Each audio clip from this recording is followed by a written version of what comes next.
Money FM 89.3. Good afternoon. You are listening to the afternoon update on Money FM 89.3, or you're watching us on Facebook, YouTube, and LinkedIn. Good to have you back with us this Wednesday. We're halfway through the work week, halfway through the afternoon as well. So many of you, I'm sure, are getting ready to pack up and go home and enjoy an early end of the work day, halfway through the work week. Well, I know I am anyway. It's been an early start to the day here for us here at Money FM 89.3. I'm, of course, joined in the studio by Hongbin Jung. Hello. And to my left, you would have seen him in the wide shot, Rao Shan, who is leaving us again this Friday. He's heading off on a long weekend. So we've got him for one more day. We'll be torturing him in the studio tomorrow. Okay, coming up on the show today, you may have seen the numbers that came out in the news last night. 6,888 COVID-19 cases reported in Singapore yesterday. That is up from 2,587 the day before. Now, typically a Tuesday does have higher COVID-19 numbers, and that follows the weekend. So what happened last weekend?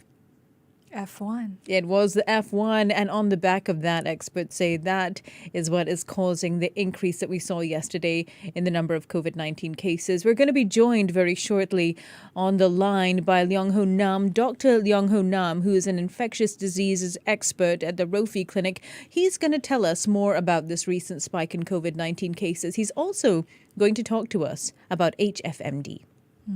Do you know what HFMD is, Hongbin?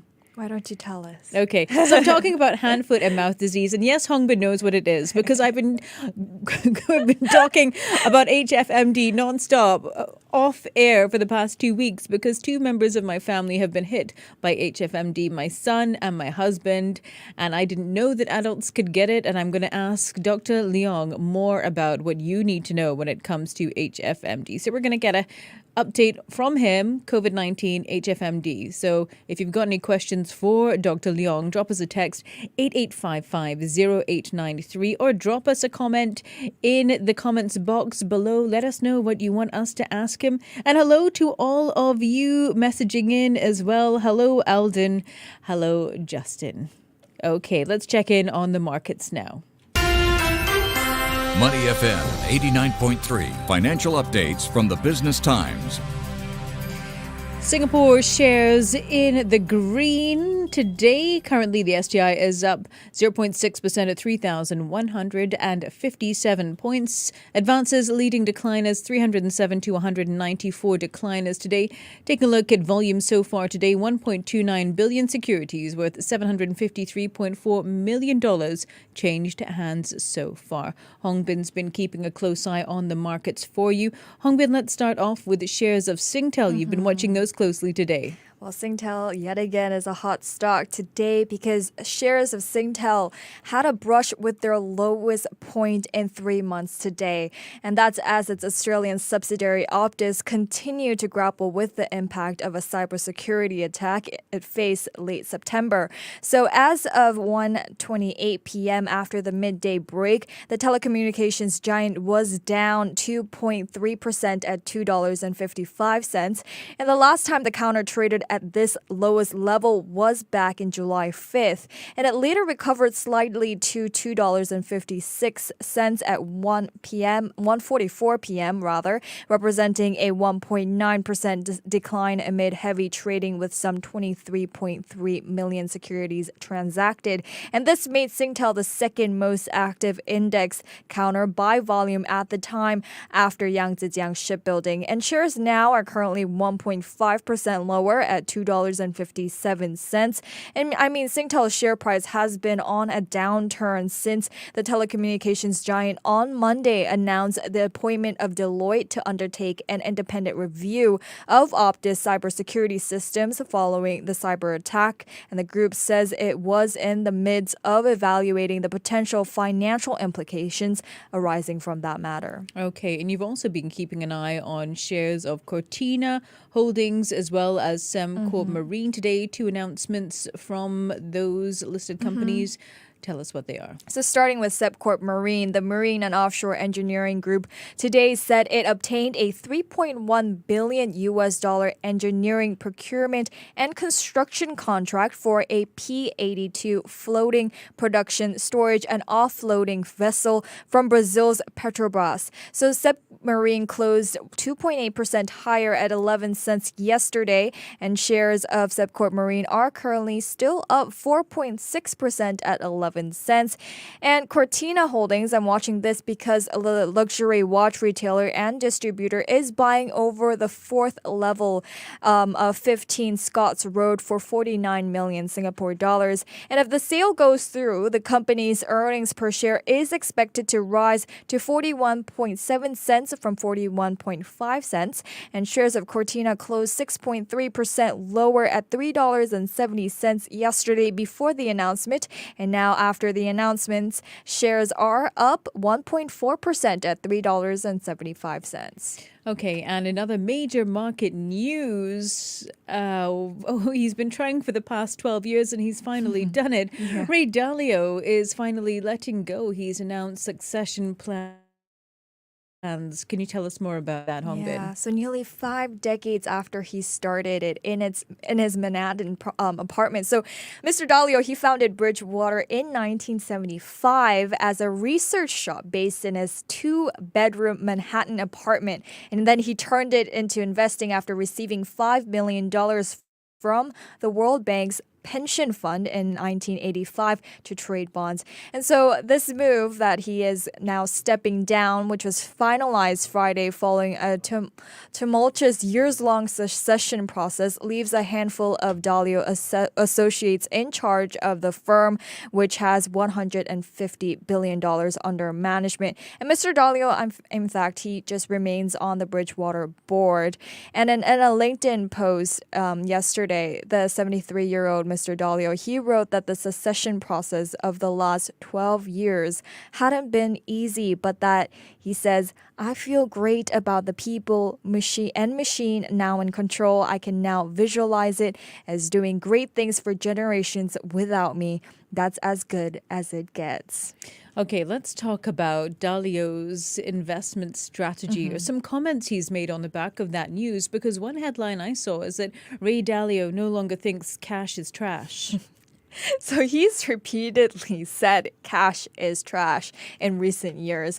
And now he's warned to the US dollar, and now, he has warned to the US dollar, and now he views it as a possible investment. So he tweeted that the facts have changed, and I've changed my mind about cash as an asset. I no longer think cash is trash. So he also says that short-term interest rate is now about right. And due to the levels of existing interest rates and the Fed's shrinking of the balance sheet, cash is now about neutral and neither a very good or very bad deal. And that's according to Dalio. And the billionaire, he dismissed cash as virtually worthless back in April 2020 because he expected near zero rates and a ballooning money supply to erode the value of dollars over time. But, we've seen the Federal Reserve hiking rates to upwards 3% this year and shifted from pumping dollars into the economy to reduce its bond holdings. So Dalio is now less concerned about the dollar's value evaporating over time. Okay, you know what? This reminds me of an article that I read earlier this year, and this was on CNBC. It was on their Make It segment, and he says, the title is Billionaire Ray Dalio says, going broke was one of the best things that ever happened to me. So before he built the world's largest hedge fund, he went broke. And in a recent episode, or an episode during, I think this was in June, Dax Shepard's Armchair Expert podcast, Dalio had said he nearly tanked hedge fund Bridgewater Associates less than 10 years into running it after incorrectly predicting that the world market would crash in 1982. He lost investors, he lost clients, and he lost a lot of money. And he said the brush with bankruptcy forced him to learn how to accept his mistakes with humility, taking accountability for his own weaknesses. I think a lot of lessons for all of us there. And in 2019, he wrote about that struggle for CNBC Make It. And he noted that he needed to balance his aggressiveness and shift his mindset from thinking, I'm right, to asking myself, how do I know I'm right? And I think that's something that all of us can take away as well. So on that podcast, he said he also realized that he could better calculate risks and whether or not he should take them by hiring people who thought differently than he did. And he said it taught him to find the smartest people that he could who disagree with him to stress test his thinking and hear their points of view. And he said it taught him to be more radical with his open-mindedness and his approach to investing. That's very interesting. We need that balance, Yeah. right? That's why, Hongbin, you need to ask me more questions. Stress test me in the studio. Not right now while we're live on But social I media. mean, you have wonderful ideas, and I'm just saying, just agreeing with them. Nothing to rebuttal against. Okay, I'll take that. Okay, so very shortly we're going to be catching up with Dr. Leong Hoe Nam, who's an infectious disease expert at the Rofi Clinic. We're going to talk about COVID-19 and HFMD because we did see, as I mentioned, COVID-19 cases spike after the F1 weekend. So we're going to find out more about that. So stay tuned with us here on Money FM 89.3. Dr. Leong is on the line and ready to speak to us. This is Money FM 89.3, Singapore's most influential radio station. Your health on Money FM 89.3. Thanks for staying with us here on the afternoon update on Money FM 89.3. Now, there were 6,888 new COVID-19 cases yesterday. That's a jump from 2,587 new local cases the day before. And there's usually a spike in the number of COVID-19 cases on a Tuesday, but that spike is quite significantly higher than we usually see on the second day of the work week. To help us digest the numbers, we're joined now by Dr. Leong Hoe Nam, who's an infectious diseases expert at the Rofi Clinic. Dr. Leong, thank you so much for joining us today. Thank you. Thank you for having me on board. It's always great to have you with us, Dr. Leong. So let's start off with these COVID-19 numbers before we get into HFMD. Quite a spike yesterday. What are your thoughts on the numbers? Absolutely. Let's be very honest here. We are talking about large number of people gathering close to each other. My staff who went along saw Westlife and they were over the moon. Okay, so not only them, but everybody else. So when that happens, there's a lot of shouting, singing, close proximity. That's exactly what the virus wants. The virus wants to spread quickly. So if you look at the trend in the last couple of weeks, you only expected a slight increase to this week, but the jump was very significant at about 2 to 3 days after the F1, and that meets exactly the incubation period of the virus, which is usually 2 to 3 days.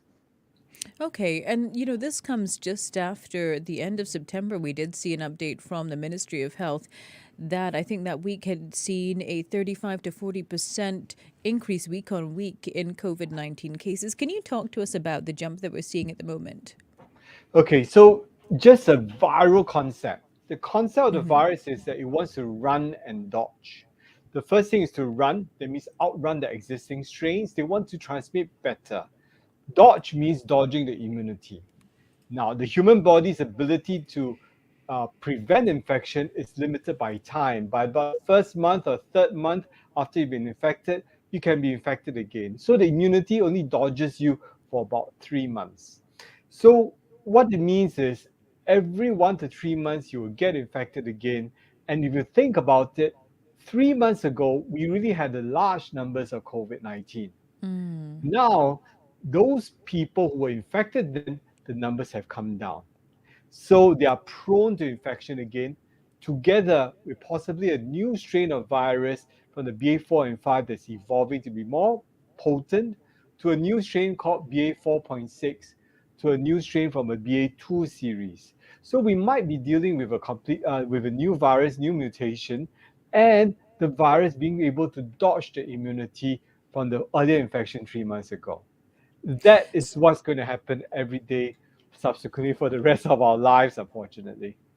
So what should we be aware of? I mean, just continue to practice hand hygiene? Okay, we need to learn to live with COVID. Learning to live with COVID means that we have to accept that we'll fall sick every now and then. If you cannot afford to fall sick, wear a mask, clean hand hygiene, and keep your social distancing as much as possible. Those people with poor immunity or with family members who are elderly who needs to kind of to keep them safe. Now, on the other hand, if you were to look at those people who are very, very healthy, the young people, 20, 30 years old, those who have lots of youth, which I envy, you should be fine if you get infected again. Just make sure you don't spread the parcel on. The third thing, and the most important thing, is look at the ICU and the hospitalized numbers in Singapore. The numbers haven't gone up. Despite the peaking in numbers in the last 3 to 4 weeks, our numbers of hospitalized patients remain about the same, which means Singapore is able to cope. The virus has not become more severe. We are just getting repeated bouts of infection. And for the normal host, repeated infections, you tend to get better. Okay, Dr. Leong. We're speaking with Dr. Leong Hoe Nam, an infectious diseases expert at the Rofi Clinic. Dr. Leong, I want to move now from COVID-19 to HFMD. I'm talking about hand, foot, and mouth disease. So recently, my son experienced his second bout of HFMD, and my husband also contracted it. I didn't even know that adults could get HFMD, and I don't remember this being a thing when I was a kid. I only really found out about it when I had children. Where did HFMD come from? Great question. Now, HFMD was always there in existence. Before you were born, before I was born, it was there. But it was a very mild illness. No one bothered about it. You could self diagnose it, you don't have to worry. Then, somewhere about in the 1990s, they realized that HFMD mutated to a form called EV71. The EV71 caused a lot of deaths. And because of that, there was a concern that EV71 can spread around. Then people became very worried about hand foot mouth disease. They wanted to prevent transmission of hand foot mouth disease so as to not pick up EV71. So pre 1990s, no one bothered. After 1990s, everyone's worried because the EV71 is fatal, rapidly killing many, many people. Now, that is for your husband. I'll just answer very quickly. As for your husband who's been infected, who's getting it the first time, well, he has a very sheltered life in his previous, when he was a young child. He wasn't probably exposed to enough hand foot mouth viruses. And hence, now he gets challenged with a new one, he falls sick. I see. I see. So you mentioned the EV71. How many variations of HFMD are there? This is the second time, as I mentioned, that my son has had HFMD. The first time was when he was around 1 year old. This time he had a temperature of 40.5 for 2 days. He had ulcers in his mouth. I mean, for other parents listening in, they'll know that it's not easy to handle. He was off school for a week. So how many times can a kid get HFMD, and what do parents need to be mindful of? Okay, you can actually get hand foot mouth disease quite a few times. Oh If you my look at goodness. hand foot mouth disease, it's a spectrum of viruses, many of them along the way. If you had one before, and those around the spectrum, you'll be able to handle it. But if you go to the other spectrum, it's like English language. You speak to someone who's Scottish, speak to someone in South African slang, and someone from Singapore. The language sounds different, but if you're kind of used to it, you'll be fine. So the question then is the person who has had the COVID had foot mouth disease previously, meeting a new one, is the body able to recognize it as a new virus or an old virus? If it's old virus, you can cope. In other words, you can have it a few times, but not to worry. Each time it supposedly gets better, and this is why you didn't get infected despite you being so close to your son. I just thought I had super immunity. No, I'm Well, just the kidding. women tend to do better. One thing I just want to coach the audience with one thing. Can you get hand foot mouth disease without mouth lesions? Just hand and foot.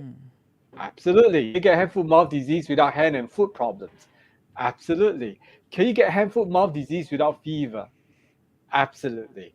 Can you get hand foot mouth disease without fever, hand, foot, and mouth lesions? Absolutely. What I'm trying to say is that you can actually have hand foot mouth disease in an asymptomatic fashion. Unless we deliberately try to test it, you may actually have the virus. You may actually be passing on to other people, but you have little or no symptoms.